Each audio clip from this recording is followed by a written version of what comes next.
So today on Flight Ringers, we are looking at Action Comics 392. It was published on July 30th of 1970 with a cover date of September of 1970. The Legion story in question is the Legionnaires Who Never Were. And it was written by Cary Bates, drawn by the great Win Mortimer, with Jack Abel inking, Ben Oda doing the letters, and as always, Mort Weisinger is the editor. Mort Weisinger, I think, assisted by E. Nelson Bridwell, right? Right. This is probably towards the end of his run, right? Yeah, he's done it. This might be it. In 70, yeah. Is this his last Legion issue? That could be. Like, is there a clean cutoff between the end of the Action Comics era and when it picks up again in Superboy?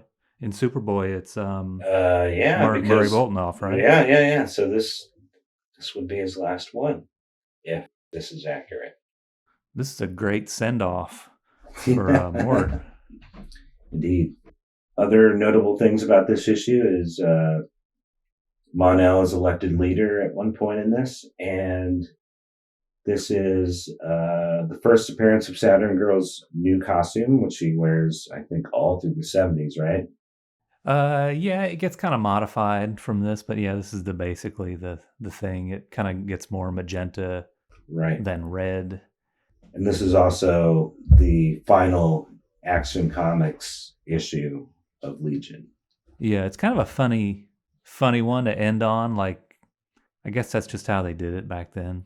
They didn't have a conclusion or a farewell story or end on a high note or a big, I don't know, like it just kind of, it's not exactly ending on a whimper, but it's just kind of still just a silly story. And then maybe you don't see them for 6 months and they show up again in Superboy as a reprint or something. Right. It seems like there isn't too big of a gap because the Superboy is January of 71. So is it like 6 months? As I recall, it's about 6 months. Like they show up in Superboy 172, I think. I mean, they probably knew they were moving. But they had a couple of reprints in Superboy before they started going with the right. What it's by Bridwell and Tuska for a bunch of them. Mm-hmm. Brotherly Hate. That's a new story, right? Yeah, that's a new original one, which we covered right here on this YouTube channel. But I kind of always forget about them. Like, I liked those comics, but for some reason in my mind, it goes directly from Action to like Dave Cockrum in 197. But that 197 is just the one where it becomes the regular series instead of a intermittent thing, right?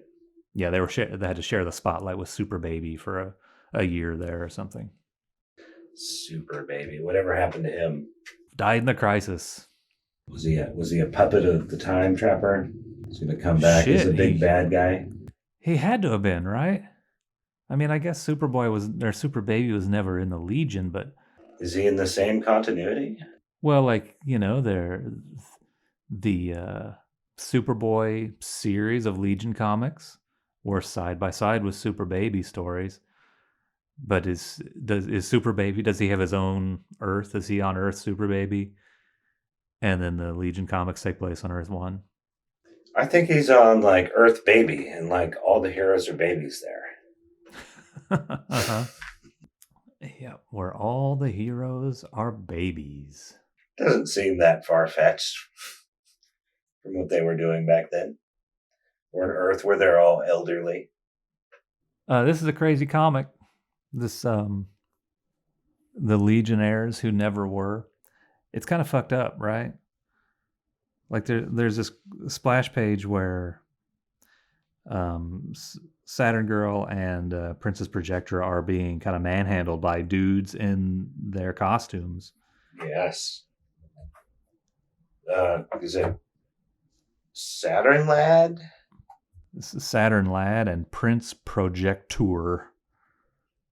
Oh, I forgot to mention this is one of the first four Legion stories I ever read because I read them in a tiny black and white trade paperback or Oh, that's paperback. right. It's a Yeah. paperback, I guess.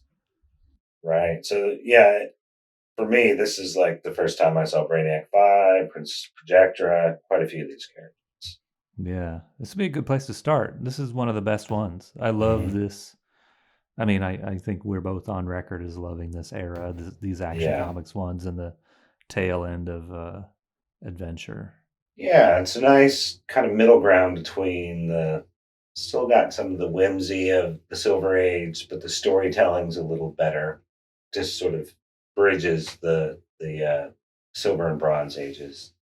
They Yeah. still call it Bronze Age. I don't know. Maybe they renamed it. The 70s. No, pretty sure this is still considered Bronze Age. I don't. They haven't come up with the new metal age for after like 1990 or something. But Yeah, I think they just keep making the Bronze Age longer. So I think like the 80s is now part of the Bronze Age. oh, yeah. I mean that used to be modern age when it was Right. only 10 years ago or 15 years ago. I think it usually goes up till like Dark Knight and Watchmen, and then it's like the Dark Age. Oh, they call it the Dark Age. I think so. I think that's what they call it in that big DC book that Paul Levitz put together. They should call now the Dark Ages of comics. This is going to be like they won't call it now, but it'll be like the Hollywood age, I think. Yeah, but I kind of want them to keep with the metals theme, like Right. I don't know, the aluminum age or Right. the Zamac age of comics. Is Pyrex metal? That's a glass dish for leftovers, right? Oh, pyrite. Pyrite, yeah, that is a Pyrite. Fool's that's gold. fool's gold, yeah. The pyrite age. Like getting a comic book slab would be like putting pyrite into Pyrex. Oh, right. Um, What's also kind of neat here is we have Saturn Girl premiering her new costume, and we see in the dialogue box underneath that the design was submitted by a fan, uh, Kay Haven Metzger, I think, of Columbia City, and it's pretty neat that they took a fan suggestion and credited it, which I don't think they would ever do today. Yeah, they did it, and they like in the past they would talk about stuff that fans suggested, and they kind of mention it in the letters page or something. In this, it's like in the artwork. Right. I think So they've done like kind of extras, like a pinup page with some of the costume ideas fans have turned in, but they didn't necessarily use them in the actual story like this, or they didn't premiere it in the actual story like this. yeah, when did those? There was that issue. It's Adventure 403, I think, that has the it's who is it? Projector and Karate Kid and Right, like George Tuska maybe drew it, like the Karate Kid with that with the hand symbol. yeah, yeah, and Shadow Yeah, Lass, I think, are the right. three notable ones that get new costumes. I kind of like the karate chop hand symbol. I think I've drawn that costume a couple times. Yeah, it's white. It's all white. Maybe I don't know. To me, it should be a little more colorful than that. Yeah, But it's a little boring. I mainly like the symbol. I think that's kind of a cool idea for a symbol. yeah, I like this Legion cruiser on this comic. Uh, They're not flying the Enterprise yet. Doesn't look like.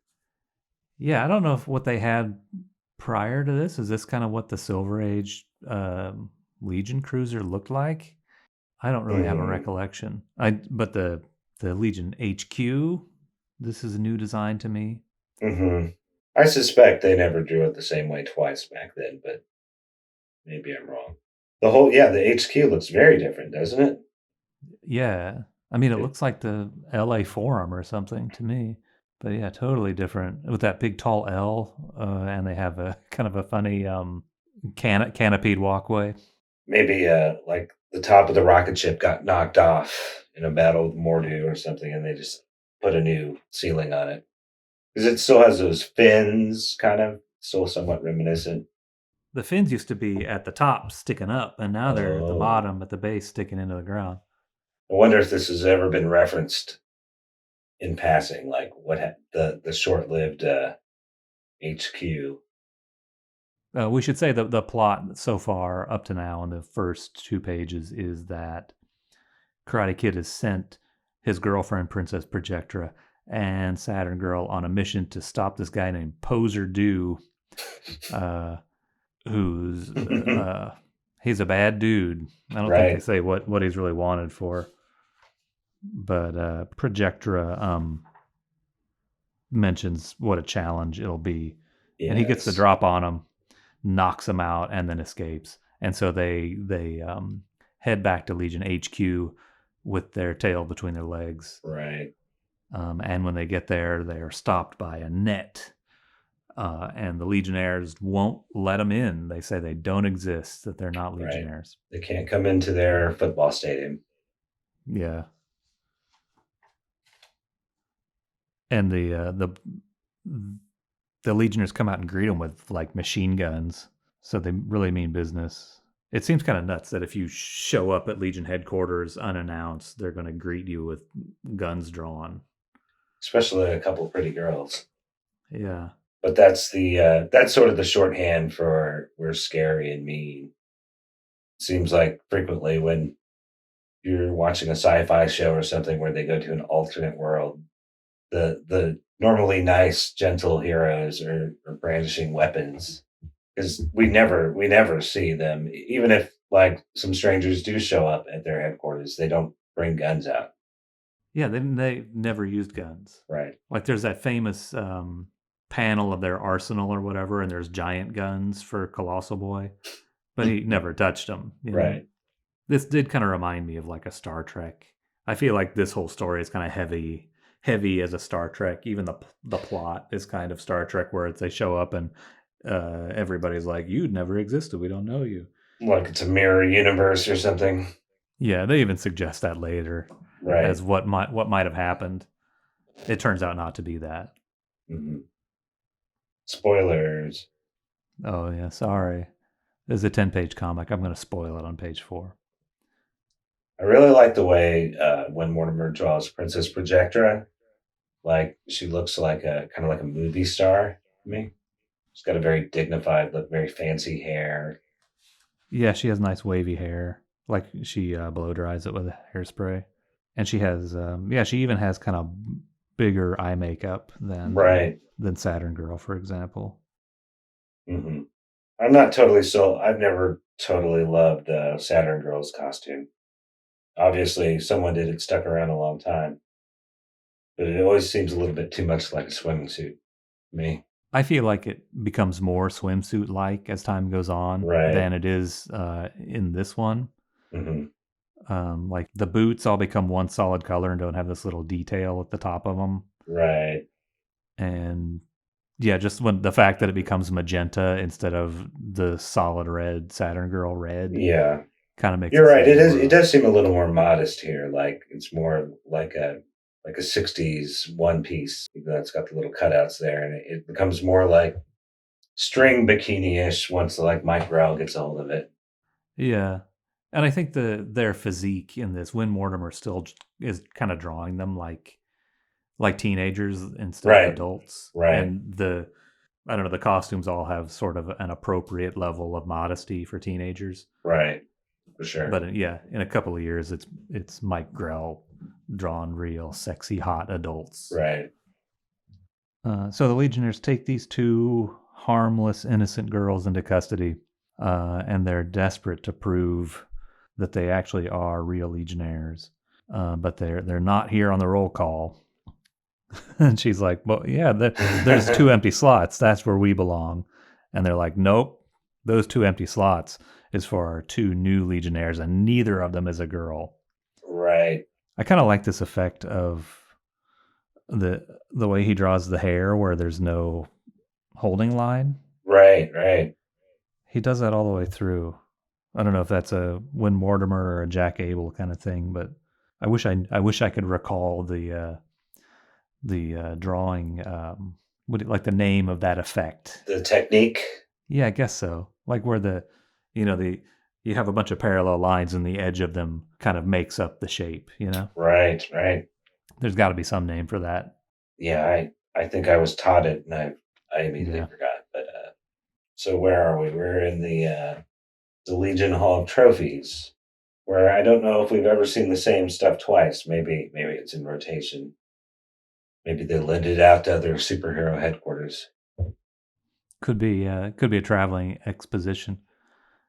I don't know that I've ever seen the Hall of Trophies. Probably on that big map, it shows where it is. Hmm. I guess is this different? I guess it's different than where they were conspiring to get married. Oh yeah, shit. What was that place called? It was like the I don't know. We'll have to go back and look. I don't think it was the Hall of Trophies because they weren't trophies, but they were like the one display case. It had all the what had like exhibits of all the different marriage things Right. from all the different worlds or something stupid. Hmm. And they just happen to have one of those in their headquarters, even though they don't want their members to get married.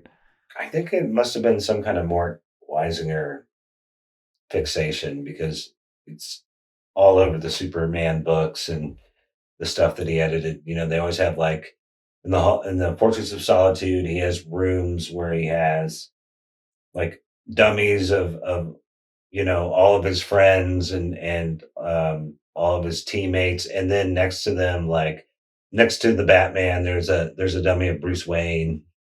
Well, doesn't he have like an intergalactic zoo in the Fortress of Right. Solitude? Yes. And he has his giant penny in the Batmobile and a dinosaur and all that stuff. Were I writing a fictional made up biography of him, like I think you did maybe once, though maybe yours was more fact based. Um, I think I would say his whole house is like that. Like he has like scale models of his neighbor, annoying neighbor, and like his coworkers. Oh well. Oh, yeah, All Mort. all of his very in his basement, like all of his ex girlfriends. And It would be easy for Mort to have a bunch of full size statues of all his friends because he didn't have any friends. oh, well, his enemies he'd have though. So I think Oh Superman yeah, has that too, Superman. Then he'd have a lot of enemies, a right? lot of statues of his. Right. You have a diorama recreate. You have a recreation of him chewing out a 14-year-old gym shooter. Yeah, that reminds me. I was just reading today that Cary Bates was also a kid writer. Did you know that? Like he got. I don't know if he was as young as Shooter was, Hmm. but in this, it was his bio that was in the back of the issue of or the DC archives that has this comic in it. Hmm. The Cary Bates bio says that he was another wunderkind writer discovered by Weisinger. And I don't know how young he might have been, but I guess he was kind of a young kid when he started writing Legion and Superman comics. It's a shame they're all gone now because it would be awesome to have some insight into that. Like, what was he picking kids because he thought they'd be cheap and easy to work with, or did he have like he thought kids understood things adults didn't? Like, what's going on there? Maybe there's something creepy going on that we don't want to know. I don't know. Yeah, I don't know. I mean, I feel like if he was whatever, a pedophile or some kind of abuser, it would have showed up and all of that other awful stuff about him. Right. Yeah, it must just be because he can basically steal the artwork from them or something. Well, with the one, you could almost see how, like, if it was just one, like, he just gets his stuff in the mail. He's not looking at their Facebook page with the profile or anything. They have no idea that James Shooter is a teenager Yeah, until he shows up in the office. yeah. I'll have to look. There may be some career spanning interview with Cary Bates that I unfamiliar with because I've never investigated him. Is he still with us? I'm pretty sure. I mean, he's probably only 55. Right, right. Anyway, down here in the the Hall of Trophies, they've got a meteor arrowhead that Colossal Boy brought back as a trophy, a a head fish from the planet Paro that Ultra Boy captured. They're keeping him alive. He's So all head. he like went fishing, and this is like his trophy. He didn't kill it. He brought it home. But there's no habitat in this thing. It's just the fish and the water. Right, in a little cube of water, looking pissed. When are you gonna let me out? Like, is Ultra Boy like a big fish guy? Like, he got his powers from Super Moby Dick of Space, right? Maybe he just has a grudge against fish. Yeah. Who's the one ate him? Hates fish. The Emerald Dragon, right? I always assumed that was a reference to the green guy who ate him. Well, that was Super Moby Dick of Space, right? I don't think so. Isn't the Super Moby Dick of Space the one that like chewed Lightning Lad's arm off or something? I know it didn't actually chew his arm off, but like he was Ahab in that, right? Like he's like, I'm gonna get that thing. It took my arm. Yeah, I think you're right. Yeah, okay. But see, Ultra Boy, he was eaten by a space whale. It's just a generic old space whale, not Moby Dick, but some other whale. Different space whale. Yeah, this is a Jonah and the whale story Right. instead of Melville type of story. Yeah. I could be wrong. I think the one that ate him was green. Well, Super Moby Dick of Space was green too, with little red wings. Oh, he was? Yeah, he didn't look like a whale at all. I thought it was purple. Maybe he is. Maybe I'm wrong. Yeah. It's happened once or twice that I was wrong. Well, in the flashback I am looking at with Ultra Boy, it looks like a big green dragon. Anyway, I could be wrong, but I think that's why he called himself the Emerald Dragon in that great period of time. So it's a dragon? Well, it probably evolved into that. Like originally, it was just the Jonah. Can you see that? Yeah. Huh. But he like lived inside of this creature for a little bit, right? And the radiation gave him his powers. Is that how it worked out? Yeah, I don't know how long he was in there, but I know like he didn't get himself out, right? They had to like the authorities or something had to cut him out, right? I don't know. Was Marla in there with him? So do you think Marla led him to it so that he would end up with powers so it could be of use to him? I guess. I don't know. I don't know what the I don't know what the story is with Marla. Marla, well, he's like their chaperone, right? Yeah, he actually makes an appearance in this issue. Yeah, he doesn't show up nearly enough. He's not a very good chaperone. You would think he would be in the background more often. Well, he's not a chaperone. He's an adult advisor. So if they have a problem, they shoot him an email or something, and then he might help out. He like comes. He has a day job, and he's like, gotta go talk to the Legionnaires when I've got their fucking problems, their fucking hormones. It almost makes you wonder why they stopped with Cosmic Boy with the 14 is considered adult idea, because it's kind of ridiculous that all these kids are running around doing this stuff with no adult supervision. Yeah. Of course, it was a different era. I mean, you and I could walk home from school by ourselves in the 80s. Who knows what it was like in the 60s? You just do whatever you wanted. Yeah. Yeah, I mean, I was probably allowed to. I couldn't physically walk home from school. It was like 7 miles to school, I think. All right, I'm flipping the page. Infuriated, the girls make a last desperate attempt to prove themselves. And she tries to use her powers. They actually both say they are unable to use their powers. And then the two new Legionnaires show up, and what the hell? It's two dudes wearing their costumes. Yeah, what an issue to premiere Saturn Girl's new costume. I mean, it looks good on a girl or a boy. Yeah. Or whatever your body type. It's a good looking costume. I guess it's not too far from what Rock is wearing in another 4 or 5 years. Yeah, I mean, I think the Saturn Girl costume looks pretty good on Saturn Lad. I think maybe the Prince Projector costume, it's not so good. That's more of a girl. It looks better on a lady. Or maybe with the bear collarbone. Maybe that's what's missing from it and why it doesn't look as good on him. Right.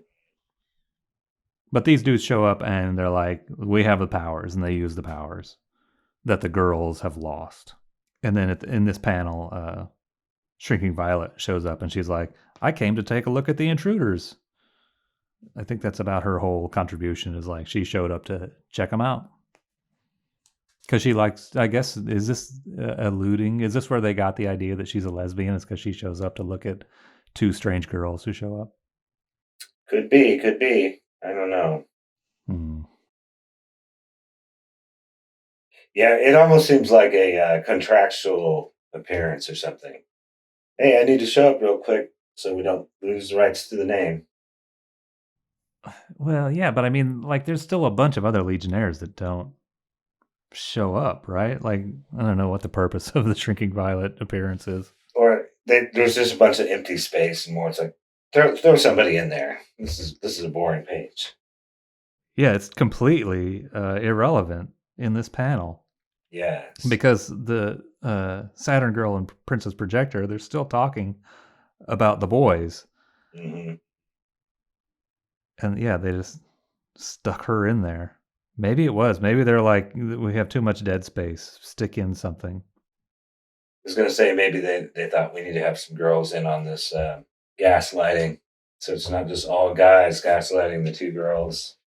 That's true. The existence of Shadowlass in this is really kind of like you blink and you'll miss her type of right. situation. You just see her from behind aiming a gun. And like gaslighting would even be a problem back then. I mean, it was a staple of Silver Age comics. They're constantly gaslighting each other. Yeah. Or playing pranks, trying to convince our hero that they're going insane just for a gag. Right. This isn't a gag. It winds up being a training mission for some reason, which also doesn't really hold up very well. I think, what do they call it? It's hazing. There's a lot of hazing in the Legion. Yeah, definitely. They imprison the two girls. They imprison them in a escape-proof detention sphere. A bubble. I think it's a bubble. Yeah, and it's cool lightning bolts coming out of it. And these parts where Saturn Girl is trying to think of what might be an explanation for this. She thinks back, and they have a big thought balloon that illustrates the kind of half coconut that Poser do captured them in, and then she's thinking of parallel Earths here, right? Or that it's like an occurrence at Owl Creek Bridge situation, like they're actually unconscious with Posar, and they're just dreaming this entire scenario. Yeah, I just think it's kind of unusual that they decided to both show and tell these two things, and it's almost just to fill up the space again, like somebody didn't like the negative space that happened or something, or maybe Cary Bates said, "Draw that. I want to see two identical Earths." I mean, it's nonsensical, but I kind of like the poses, the way he's got Projectra up close there, looking to the left. Mm-hmm. I like this kind of cocked over pose of Saturn Girl here. They're almost like the way he draws these ladies in particular. It reminds me a lot of like newspaper fashion ads from that period. Oh yeah, or like on the patterns. Oh yeah, exactly. Yeah, maybe he did a lot of that on the side. I wouldn't be surprised. I wouldn't either. There's probably a lot of commercial work like that at the time. Yeah. Back before technology stole away our opportunities. Anyway, they realize that they still have their flight rings on, and they use their flight rings to burst the bubble. A dramatic breakthrough, it says. They fly against one another and rip the bubble in half. Very clever. Dramatic breakthrough. Saturn Girl says, "We're free, yet we're not. This clubhouse is huge, but for us, it's still a prison." But Princess Projector has an idea. Jecky's got an idea. Jecky, yeah. She zooms through the maze of corridors that she knows so well. and she flies into Karate Kid's bedroom. She's been here a few times. Allegedly. And this points out that Karate Kid is the leader. I guess we knew that from the first page. Karate Kid was the leader. Sleeping in uniform. Yep. Of course, his uniform does look like pajamas, so. It is just pajamas. And yeah, she tries to remind Karate Kid of her existence by reminiscing about a little vacation they took. She says, "We were on leave from the Legion, and you took me on top of the glorious meteor pyramid of Planet Fraud." I don't see that comma in my copy. There is no comma there. There doesn't. And you took me, comma, on top of the glorious meteor pyramid. No, I think proper English says there should never ever be a comma in a sentence like that. Okay. I just kind of feel like you've taken liberties with the context there, but the context that she's talking to her boyfriend, who she's in love with, and he what is he? He says he loves her right here, right? Like this is the first time. Well, right. Yeah, only a few months ago you told me you loved me after you took me on top of the mountain. You did it again.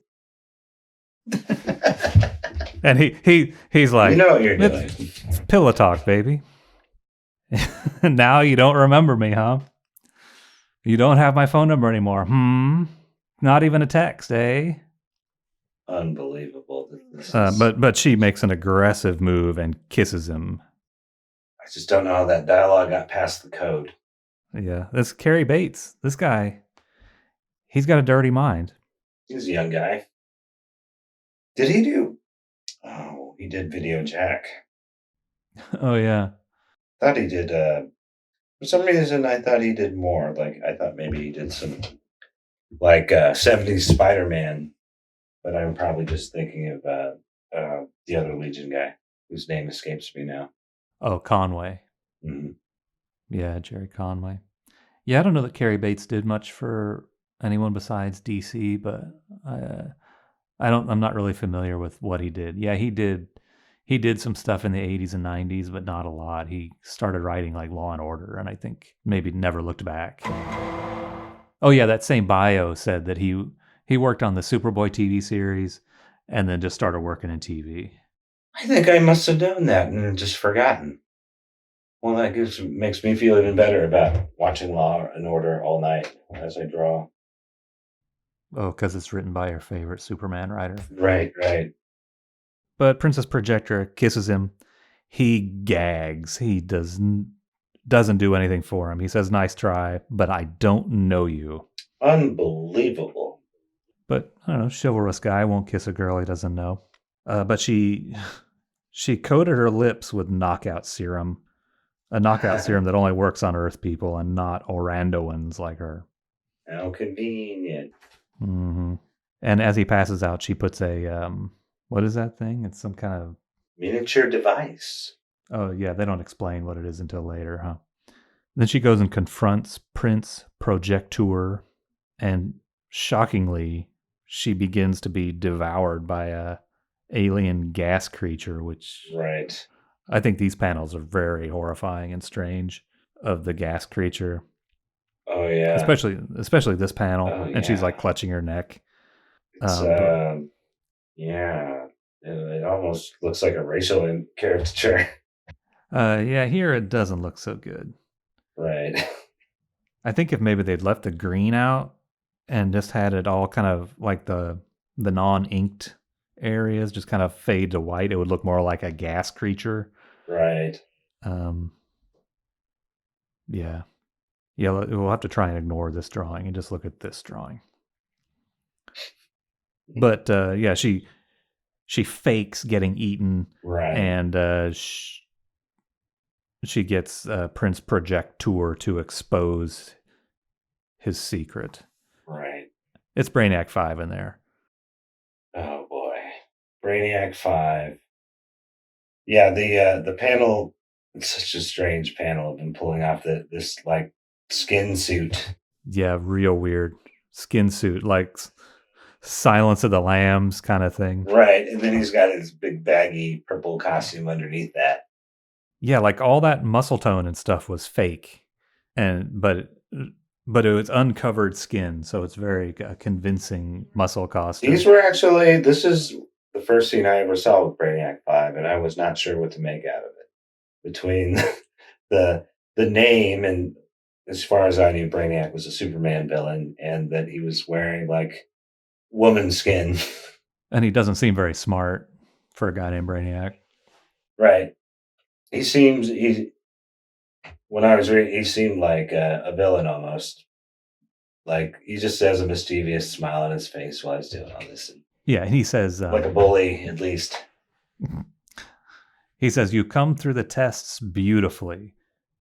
And Princess Projector is like, "How about letting me in on this? Why test me?" And so then he explains about how some fucking computer said that she's at her breaking point and she might crack under the stress of being a superhero. So they had to test her, which is kind of very flimsy. I don't know. They could have assessed her some other way without. Yeah, her. I think he made that up. Like he just wanted to fuck around, right? And he just wanted to wear her costume for a little bit, right. The only way to find out for sure was to put you through a grueling ordeal. And here comes Saturn Girl. I was in on it. Ha ha ha. Oh, I had forgotten that part. She was in on it. Yeah, and Saturn Girl made Princess Projector think that she had lost her illusion power. It's messed up. Come on, Saturn Girl. Don't you have ethics? I thought this was your whole big thing, is don't do that stuff. She's young here. All young people are sociopaths. Well, I think it's like some kind of power went to her head. Like she says, I had to stay by your side and grade your response to each crisis. Like, you know how in grade school, when like with the one, like teacher's pet would get the ability to assign grades to the other students, like they turned into a nut. They just turned into like the biggest piece of shit you've ever experienced. Right. That must be what happened here. Sunboy reveals that he was the one in disguise as Saturn Lad. Seems pretty proud of it. Yeah, he's proudly holding up the little, the tiny Saturn Girl costume that he was wearing. Poser. Very convincing name, Poser. Poser Do. Poser Do. Not Husker Du. Poser Do. Was Husker Du out back in this period? They're much later than this, right? Yes. Where did they get their name? What does that even mean? Husker Du. We should ask John P. Yeah, he's a big fan, huh? Husker. I think that Huskers are like Hoosiers, maybe? Or it's like some kind of nickname for people who work in the fields, or I don't know. Like in Iowa. Oh, they're the guy who cut down. They're the guys who cut down corn stalks. Right. Isn't there like a sports team that is like the Huskers? I don't know anything about sports. The Corn Huskers is what they're called. They call them the Huskers for short, probably. Nebraska Corn Huskers. Princess Projector reveals that the little device that she put on Karate Kid was a truth disc, and it just has a little gauge that says truth or lie on it. It's like it looks like one of those little compasses that you could get at the bank or in a Cracker Jack box. Maybe they give them away in the future. I think this would be a good bit of merch that we can make for when we have a Patreon. You get a lapel pin that says truth or lie. Right. So for being fooled in this way and imprisoned and lied to, she seems to be taking it really well. Princess Projector. But she sort of outsmarted them. They can act like they totally expected every move she made, but she tricked them into thinking she was in jeopardy. Like she figured it out long before the reveal. Yeah, she figured it out ahead of time. But I think the whole, like, if you did this to me, and like I showed up for work one day and my boss is like, "You don't work here.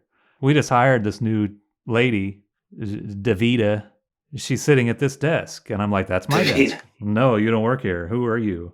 I'm going to arrest you. I'm going to put you in prison." And then after all of that, like they make me spend a night in prison. And then they're like, we're just assessing you to see if you would lose your mind. Hopefully you didn't. You didn't wind up losing your mind. But I don't know, like isn't there a better way than to do all that shenanigans? Yeah, I think I'd tell them to take this job and shove it. But she's like, oh, you're my boyfriend. Well, as I mentioned before, this seems to be a semi-regular occurrence in Silver Age comics. Like, I haven't like gone through and done an actual count, but like they're pulling these weird gaslighting pranks on Superboy in their very first appearance. I mean, it's a pretty frequent thing. It's not like if that happened now, it would be like something out of like that movie The Game or something. Like really bizarre, and you would want to get as far away from these people as possible. But this is just how they roll in the 31st century, 30th century. That would be awesome if they would do a comic like this today with with a contemporary sensibility. Right. Like just super twisted. And at the end it's like, no, this is the Legion, baby. This is how we do it. We had to test you somehow. That's why we imprisoned you for 1,000 years. She doesn't care. Karate Kid, he seems a little annoyed. He wishes he didn't have to do that and test her. But they're still cool. She doesn't break up with him. It's a good one. And then, well, there's still a little bit left. Mon-El shows up and he's like, now I'm the leader. And I guess in this, they don't have an election. It just passes. Like the Karate Kid's tenure has ended and now his deputy leader becomes the leader. And I think that's kind of contrary to how they traditionally have done it. I think maybe up until this, they just had the writer chose who the leader was, and if they wanted to change the leader, they would say this person's the leader now. They didn't ever show the peaceful transfer of power prior to this, maybe, and they didn't have the write-in peaceful fan transfer out. of power. Another anachronistic thing about the story. Doesn't make any sense now. Ultra Boy would be denying that Mon-El won, or is that how this is working? Well, Karate Kid would be like, I'm still a leader.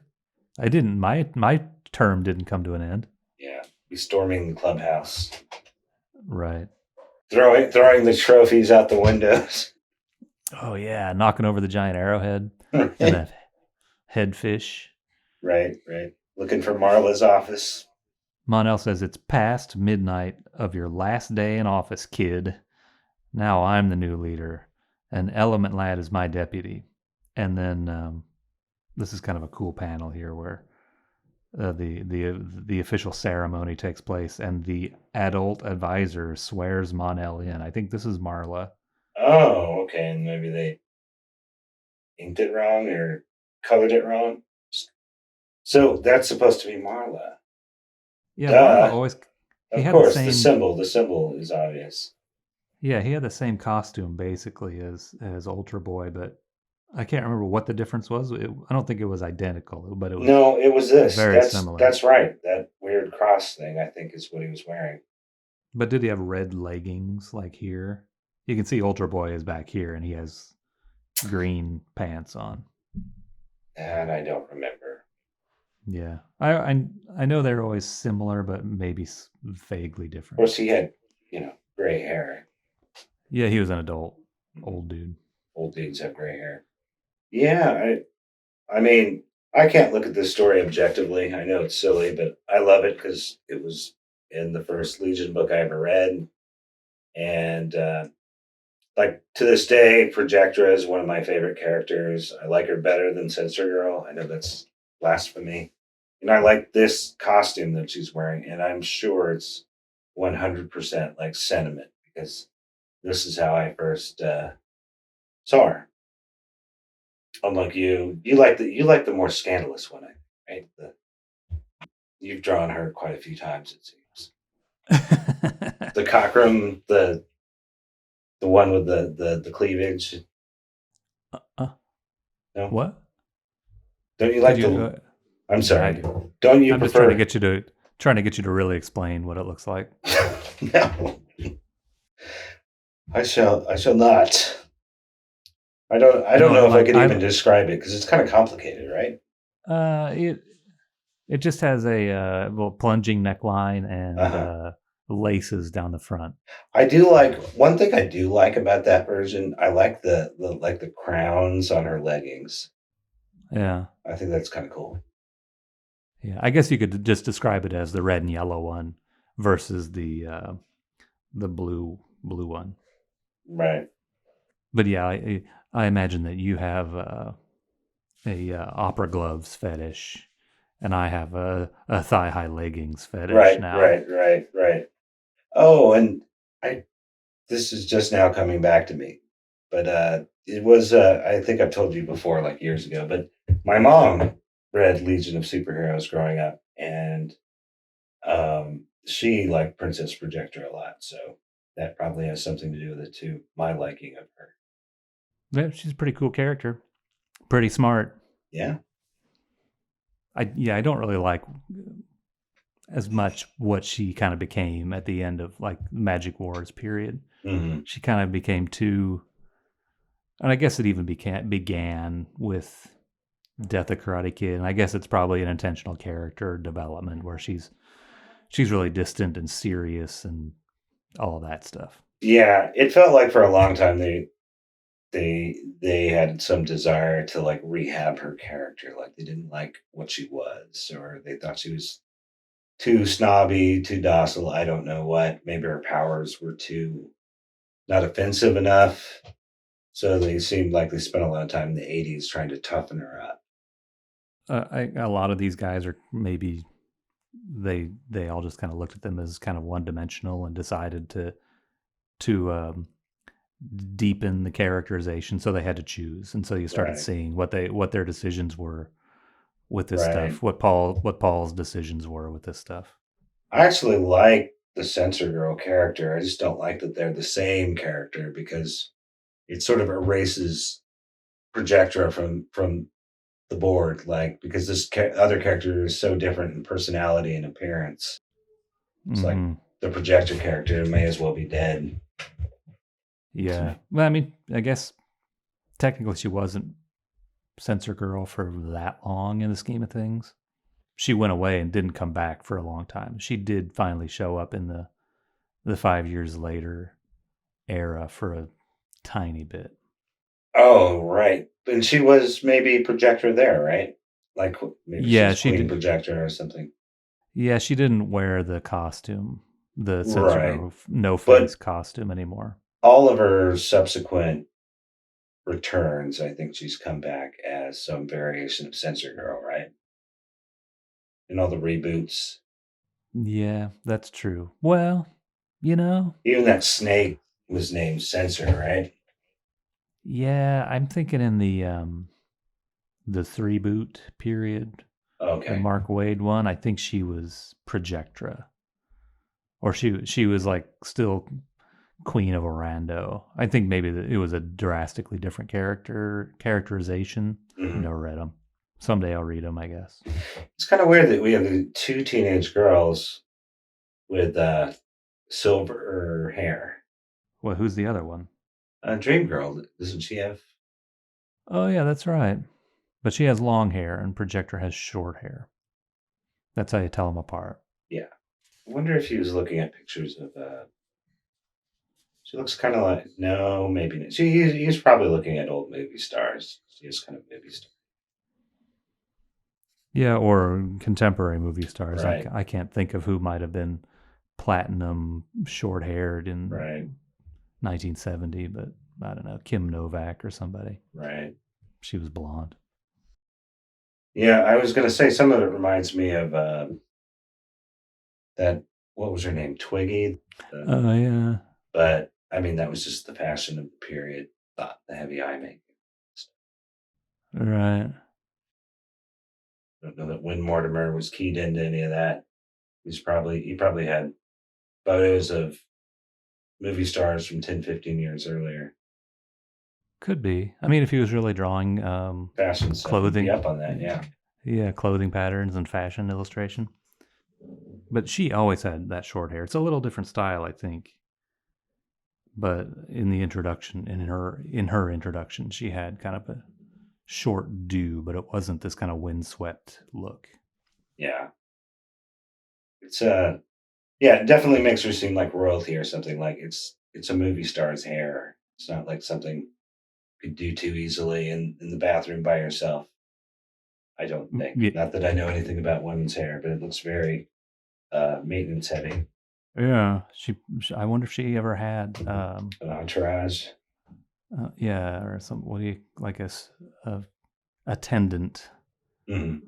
who took care of all her stuff, who just lived in her Legion quarters. That's why she goes to hang out in Karate Kid's room or because there's no may or privacy maybe there. she just has a buzz cut and she uses her powers. Oh yeah, she could have whatever hairstyle she wanted, huh? Right, right. I mean, I kind of like that idea when they introduced it. I don't know if I would have gone as far as to make her a snake or whatever. Especially, then they eventually make her like half snake, half human. And she had like some kind of like lizard lady look. Like they I do gave not her a remember more. that. She ends up with a more humanoid body. Like she looks like a sexy girl with scales or something like that. I don't remember that. That sounds crazy. I It's just like remember she had like a robotic arms. right, right. I mean, that was all right, but um, yeah, it would make sense to me that maybe she's kind of plain looking or whatever, and she uses her powers to look beautiful or more beautiful. Yeah, yeah. So she's like the ultimate gaslighter. Maybe she's always playing pranks on these guys, these peasants, and making them believe Well, yeah, in a way, things. it's no surprise that she would figure this all out since she's like the mistress of illusion. Mm-hmm. So, poser do. Well, I know what the poser is. What do you think? Do you think the do has any significance? Does that mean two? Poser two? Yeah, poser part do. Hmm. Maybe there was Yeah, a poser one in an earlier issue. yeah. I don't know. I wish I knew what that meant or where they came up with that. Man, I love these. We'll have to do more of them, and they're shorter. Yeah, they're nice and short, mercifully short. We'll burn through them too fast. Have nothing but long ones to do. Yeah. And there was a letters page in here, but it didn't really have any Legion stuff in it. Really? Mostly Superman stuff. Yeah, the only part was this guy who says, Richard Morrissey of Framingham, Mass. Sunboy's lost power was almost a travesty. The Legion has progressed so much since it was first published. Jim Shooter's scripts are vastly superior to Edmund Hamilton's, although I don't doubt Ed could do better. His scripts weren't bad, really, at least not by 1962 standards, and he improved when the Legion grew to 2/3 of the book, but today's stories are a lot better. I admit John Fort's art is more realistic than Win Mortimer's, yet I somehow like the latter's work better. And then the editor goes on to say that Shooter's out. The last few Legion stories have been by Bridwell and Cary Bates, who did this issue and the previous issue. That's it. So Birdwell, he's at least I think of him as being an earlier guy, right? No? I don't think so. He was kind of in the late 60s and 70s, editorial and, yeah, writing Right. this Legion stuff. And then I think he went full on writing Superman later Hmm. into the 70s. So he thinks who does he think is a more realistic artist than Win Mortimer? He's wrong. He thinks Fort is more realistic than Win Mortimer. I agree. He's out to lunch on that in a way. Like maybe the people look more.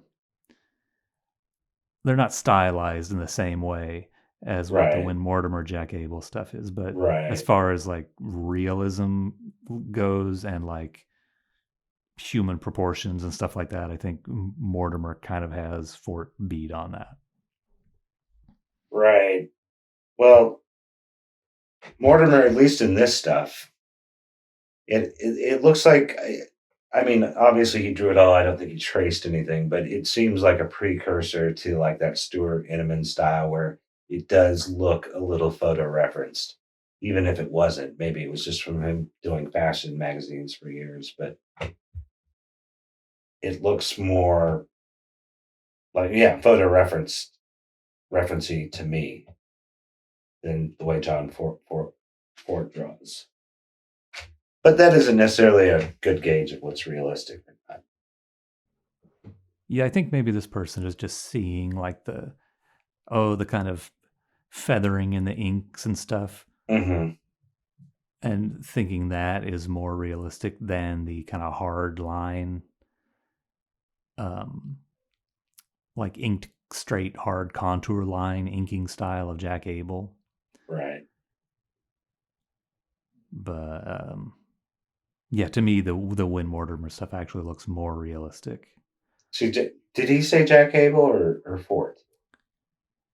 The argument was Fort versus the team of Win Mortimer inked by Jack Abel. Okay, that's what I heard. Yeah. Because Abel, I don't think of Abel looking realistic at all. But So that's it. That's Action 392. If you're reading this comic, you should definitely read this stupid fucking Superman comic at the beginning. It's pretty great. Really, this you whole actually read package. it? This is a great comic. I didn't read it this time. I read it the last time when I bought this comic. I read through it. It's this crazy Super Sons thing where Superman. Is it the one Jr. where they're losers? Yeah, Superman Jr. is a total flop at school, Right. and like actually Superman uses Gold K to take away his powers because Yeah, I've read this one. I don't know, I can't remember why, but he takes away his powers, and then Superboy Jr. or Superman Jr. is just a flop with chicks and whatever. Can't do sports, and he becomes a total loser. And I guess this implies that Batman Jr. is better than him at everything. But the way I remember it, Batman Jr. wasn't really a big plot in the actual comic. It's just that Superman Jr. He's being rebellious and loses his powers supposedly permanently, and then somehow I think Superman transfers his own powers to Superboy Jr. and gives up his powers. Superman gives up his powers, something like that. It's an imaginary story. It didn't really happen. So these are not this is not the same Superman Jr. who would show up later. Like in the 70s, weren't those? Yeah, this is a. Or is it like an imaginary story of an imaginary story, like a what if of a what if? Yeah, I kind of get the impression that every time this is earlier than those. Superman Jr. is younger than he is in those 70s ones. So it's as if this happened and he was this age, and then as they got to those ones in the 70s, he's grown up a little bit. But I think, yeah, every time they had one, I think it's an imaginary story, and the next time it's kind of reset again, like Superman has his powers back or whatever. Right. And he always has never has a spit curl. He always has his own, like whatever a kid's hair would look like at that time, I'm guessing. Yeah, he has a shaggy haircut. I was flipping through this today, and there's a scene where a Superboy robot confronts Superman Jr. and they're drawn distinctly different. Like he has got the 50s curly greaser hair. The Superboy robot does. Mm-hmm. But yeah, whatever. It's too bad they didn't carry it on. It'd be cool to see him with like a mullet in the 80s. Yeah. I mean, they had that Superboy in the 90s who had that kind of 90s skater hair or whatever it was. The sides were buzzed, like bald. Yeah, with like the longer hair on the top. Mm-hmm. It's pretty rough. Yeah, I don't know. It sounds really lame. Dudes can be lame. Not me. Not you. No.